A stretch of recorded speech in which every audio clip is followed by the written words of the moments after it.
आज प्रयागराज में प्रधानमंत्री महिलाओं का सम्मान कर रहे हैं। यही बेटियां देखो लड़ रही हैं, रो रही हैं। आपने तो वीडियो बनाई है। ये यहाँ इतनी दूर पे, थोड़ी दूर पे प्रधानमंत्री है। यूपी में चुनाव है ना, वहाँ की महिलाओं पे बात हो रही है। वहाँ चना और वो चारा वारा देके महिलाओं के वोट छीनने का प्रयास किया, लूटने का। ये लोकतंत्र नहीं है। प्रशासन से क्या बात हुई है? और ये मेरे पीछे जो प्रशासन आप देख रहे हैं, जो बैरिकेडिंग आप देख रहे हैं, जो ह्यूमन चेन बना रखी है पुलिस वालों ने, और रैपिड पुलिस फोर्स की जो व्यवस्था यहाँ की गई है, ये इन युवाओं के लिए की गई है जो पिछले 11 महीनों से शांतिपूर्ण तरीके से अपना प्रदर्शन कर रहे थे, शांतिपूर्ण तरीके से सरकार से अपनी मांग रख रहे थे, लेकिन अब तक उस पर उन्हें कोई भी सफलता नहीं मिली है। और आज जब भीम आर्मी के नेतृत्व में इस आंदोलन को इन्होंने पुरजोर तरीके से उठाने की कोशिश की है और यहाँ से सरकार को इन्होंने घेरने की कोशिश की है, तो सरकार ने इन्हें जंतर मंतर में यहाँ किस तरह घेर दिया है ये आप मेरे पीछे देख सकते हैं। और यहाँ 1 मिनट का जो समय मांगा था भीम आर्मी चीफ ने आला अधिकारियों से बात करने का, वो लगभग उनका खत्म हो चुका है। आला अधिकारी के साथ बातचीत जारी है। उसके बाद ये वो महिला अभ्यर्थी हैं SSC GD 2018 की, जो यहाँ से पुलिस प्रशासन से सवाल कर रही हैं कि उन्हें उनकी नौकरियां कब मिलेगी, नियुक्ति कब मिलेगी। 11 महीने का संघर्ष कम नहीं होता। 11 महीनों से अपने बच्चों को छोड़कर, अपने परिवारों को छोड़कर ये जो लड़कियां हैं वो यहाँ बैठी हुई हैं। इतनी बंदिशों के बाद भी इस देश में आज भी महिलाओं का शिक्षित होना कितना मुश्किल है, ये आप और हम अच्छी तरह से जानते हैं। और ये महिलाएं खुद को शिक्षित करके आज यहाँ अपनी नौकरी की लड़ाई लड़ रही हैं, रो रही हैं, भावुक हो चुकी हैं, लगभग टूट चुकी हैं। 11 महीनों के अपने संघर्ष के बाद गिड़गिड़ा रही हैं प्रशासन के आगे, और प्रशासन के पास एक ही जवाब है कि उन्होंने मेमोरेंडम सौंप दिया है गृह मंत्री को और गृह मंत्रालय को। लगातार यही जवाब वो देते रहते हैं। और चंद्रशेखर आजाद जो इस पूरे आंदोलन का आज नेतृत्व कर रहे हैं, सलूशन सरकार को निकालना है। हम लोग यहाँ इसलिए हैं कि 11 महीने से यहाँ नौजवान, बच्चे, बच्चियाँ, बहनें, भाई बैठे हुए हैं, और अगर कोई उनकी बात नहीं उठाएगा तो ये हमारा फर्ज बैठता है कि हम उनकी मांग को उठाएं।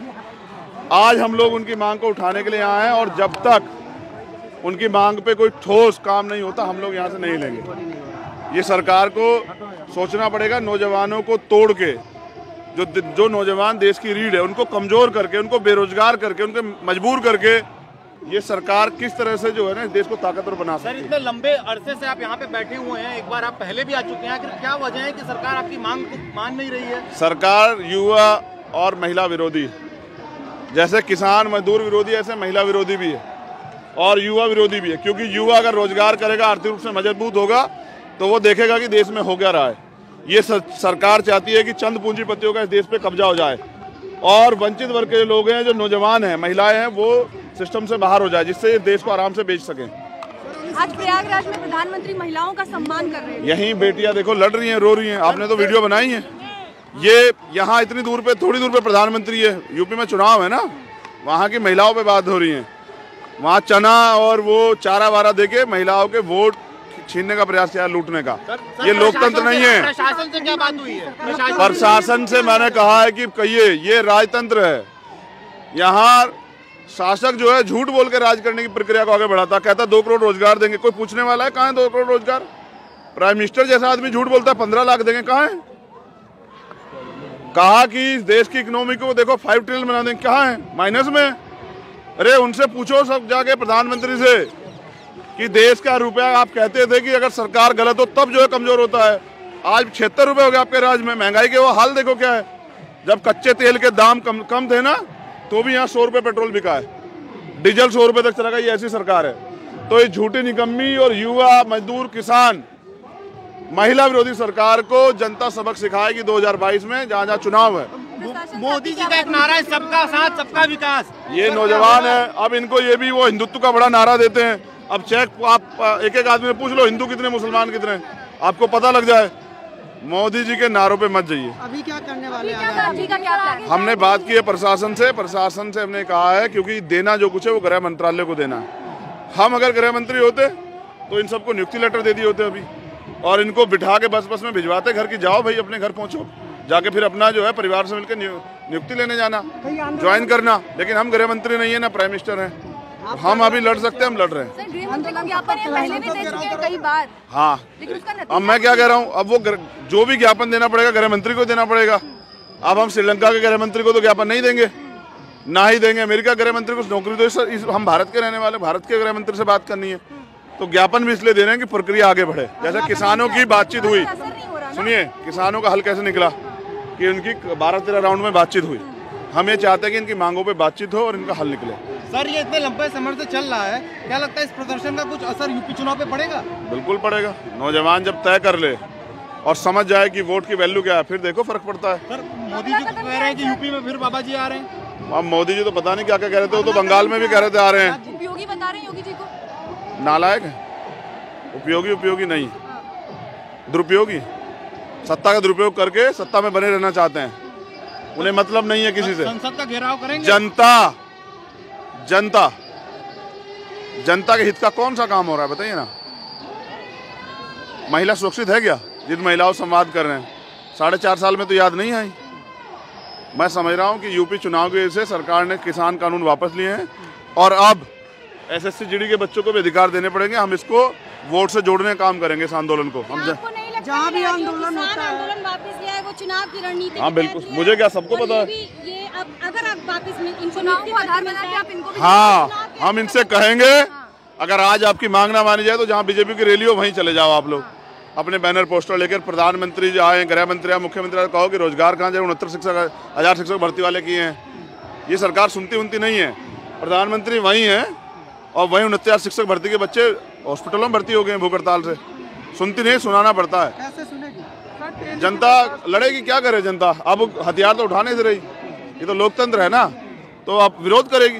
लेकिन आप अक्सर कहते हैं कि धमाके की जरूरत होती है उनकी बहरी सरकार को सुनाने की। वो तो हम करते रहते हैं, उसके लिए नौजवानों की जरूरत नहीं है। आज कौन सा धमाका कर रहे हैं? बना रहे हैं, प्लान है, बना रहे हैं। प्लान है, बड़ा प्लान है। प्लान ऑफ एक्शन क्या है सर? यहाँ से क्या करने वाले? बता दिया आपको, कुछ बचेगा ही नहीं। बहुत सारे कैमरों से रिकॉर्ड हो रहा है ना। अभी तो बच्चे जो कहें, अगर बच्चे कहें कि जेल, हम तो जेल जाने के लिए तैयार बैठे हैं। अगर गृह मंत्री जेल भेज दे, धन्यवाद उनका। मुकदमे डरते नहीं है। जब लोग कलाई में घड़ी पहनते तब हम हथकड़ी पहने हुए लोग हैं। हमें क्या मतलब इन सब चीज़ों से? अगर उनके हक की लड़ाई के लिए कोई बलिदान देना पड़ा या कोई कुर्बानी तो देंगे। आपके नाम से इन बच्चों में इतना जोश है कि कल से ही तैयार बैठे हैं ये जेलों में जाने के लिए, हथकड़ियाँ पहनने के लिए। हाँ, क्योंकि ये हमसे नहीं, ये जो देश के लिए जिन्होंने बलिदान दी, ये मांगने क्या है? नौकरी कौन सी मांग रहे हैं पता आपको? ये कांस्टेबल की, SSC GD कांस्टेबल की नौकरी, वर्दी मांग रहे हैं और देश की सुरक्षा करना चाहते हैं। देश की सुरक्षा बाहर से और अंदर से युवा जब खड़ा होकर करे तो देश ताकतवर हो। सीमा पे तो जवान चाहिए, लेकिन देश के नौजवान को नौकरी नहीं दोगे।